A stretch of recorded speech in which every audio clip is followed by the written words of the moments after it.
इस मूवी के शुरू में हम एक लड़की को देखते हैं जो कि नीचे जमीन पर बेहोश पड़ी होती है। उसे कुछ सपने आ रहे होते हैं, फिर उसे होश आने लगता है। वह अपने आसपास ऐसे देख रही होती है जैसे कि वह सब कुछ भूल चुकी हो। उसे कुछ भी याद नहीं होता है। वह जैसे ही उठती है तो बोलती है, मैं कौन हूँ, मैं कहाँ हूँ। उसके सर पे भी चोट का निशान होता है। फिर वह वहाँ एक टॉर्च ढूंढती है और टॉर्च लेके अपने आसपास देखने लगती है। जैसे ही वह रूम में जाती है तो उसे एक आदमी की लाश मिलती है जिसके की सीने पे चाकू लगा होता है। वह उस चाकू को निकाल देती है। फिर वह दूसरे रूम में जाने लगती है। वह देखती है कि हर तरफ खून ही खून के निशान थे और फिर उसे एक आदमी की लाश मिलती है। वह वहाँ पर बड़ा सा एक सिस्टम देखती है जो कि बार बार बोल रहा होता है कि जनरेटर रिस्टार्ट करो। फिर वह उसे रिस्टार्ट कर देती है। फिर वह किसी को ढूंढने के लिए बाहर जाती है। उसे कोई नहीं मिलता है। हमें पता लगता है कि वह धरती नहीं है, वह किसी स्पेसशिप में थी। बाहर का वातावरण ठीक नहीं होता है जिसके कारण उस पे असर होने लगता है। उसे तेज बुखार हो जाता है और सांस लेने में तकलीफ हो रही होती है। वह जल्दी से अंदर की तरफ जाती है। वह अंदर देखती है कि मेडिकल किट पड़ी है। मेडिकल किट में उसे एक पैच मिलता है जिसे वह अपने गले पे लगा लेती है। फिर वह शावर लेती है और स्पेसशिप में घूम के हर जगह देखने लगती है। फिर सिस्टम वार्निंग देता है कि कोई हलचल दिखाई दे रही है, सावधान हो जाओ। फिर हम देखते हैं कि वहाँ पर एक आदमी स्पेस सूट पहनकर स्पेसशिप के अंदर एंटर होता है, पर वह लड़की उस पर अटैक कर देती है। फिर वह उससे पूछती है कि तुम कौन हो, यहाँ क्या कर रहे हो। तब वह आदमी जल्दी से बोलता है, रिया क्या कर रही हो, तुम तो मुझे मार डालोगी। तब हमें पता चलता है कि उस लड़की का नाम रिया है। फिर वह लड़का अपना नाम बताता है। वह बोलता है कि मेरा नाम ब्रायन है, तुम्ही ने तो मुझे कॉल किया था। फिर वह उसे बताता है कि हम सब एक ही क्रू से हैं। फिर वह अपने क्रू का नाम बताता है 7F और बताता है कि तुम्हें यहाँ पे प्लेनेट को देखने के लिए भेजा था, क्या यह प्लेनेट रहने के लिए है या नहीं, और मैं ऑर्बिट मॉनिटरिंग से हूँ। पर रिया को कुछ याद नहीं होता है। फिर ब्रायन रिया को बताता है कि तुमने तो SOS कॉल किया था कि क्लार्क को दिमागी दौरा पड़ा है। यह सुनकर रिया भी ब्रायन का विश्वास कर लेती है और बताती है कि जब मैं होश में आई तब यह सब हो चुका था। फिर रिया ब्रायन को उन सब क्रूमेट की लाशें दिखाती है। फिर ब्रायन उससे पूछता है कि तुम्हें क्या याद है। तब रिया बोलती है कि बस कुछ पल।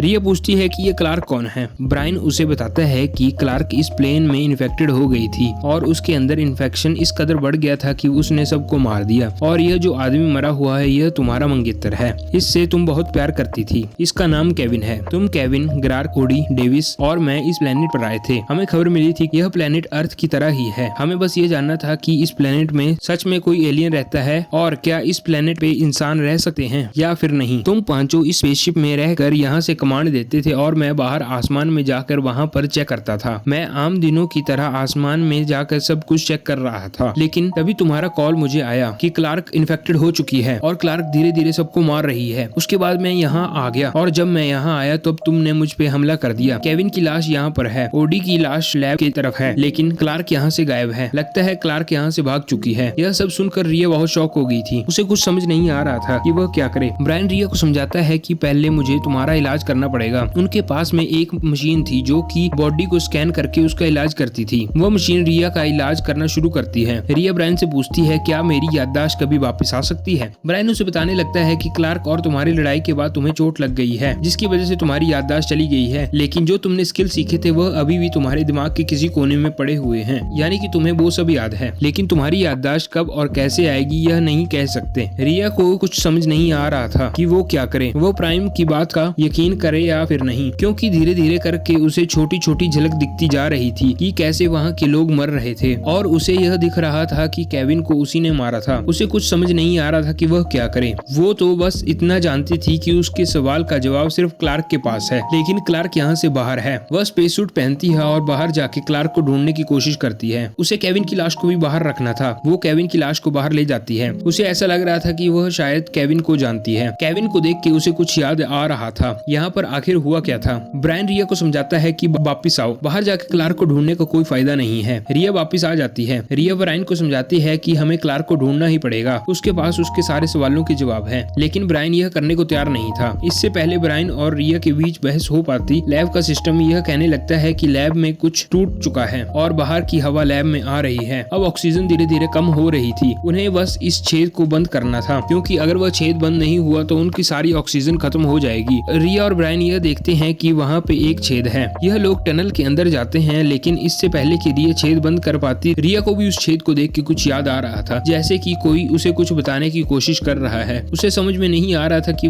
यह सब क्या हो रहा है, क्यों हो रहा है, आखिरकार यहाँ पर हुआ क्या है। वो ब्रायन के पास लौटती है।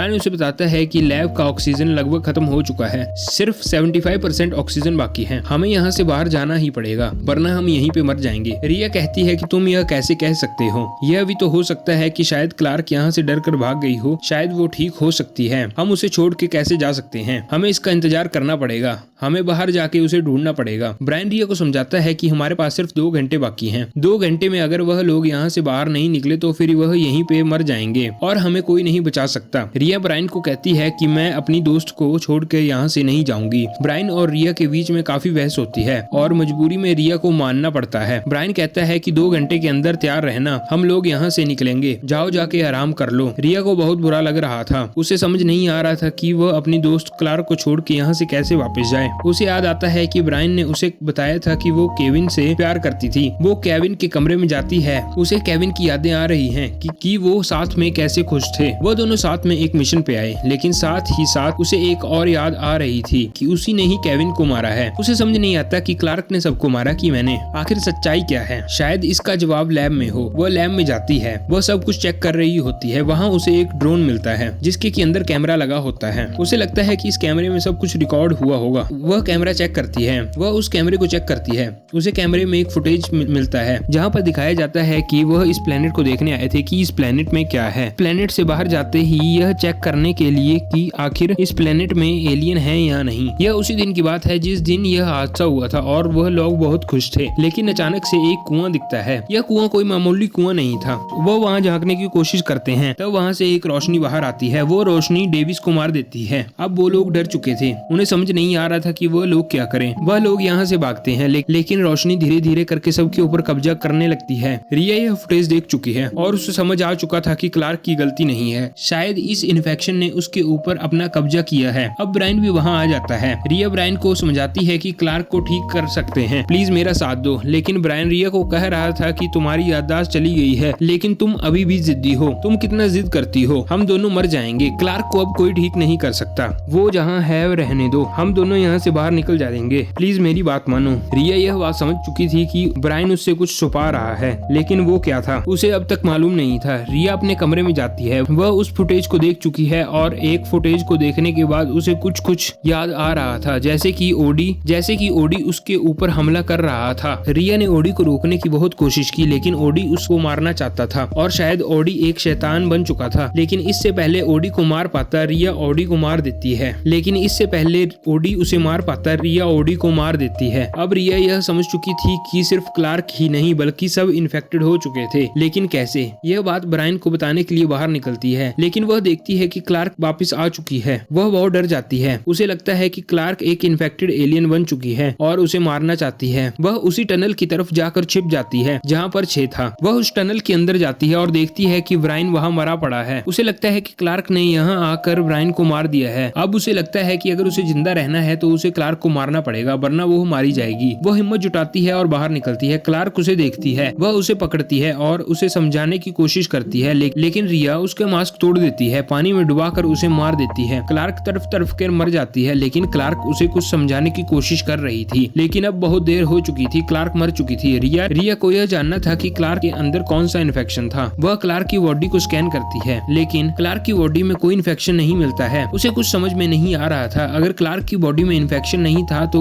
यह सब क्या हुआ। लेकिन यह सब सोचने का वक्त नहीं था, क्योंकि धीरे धीरे वक्त खत्म हो रहा था।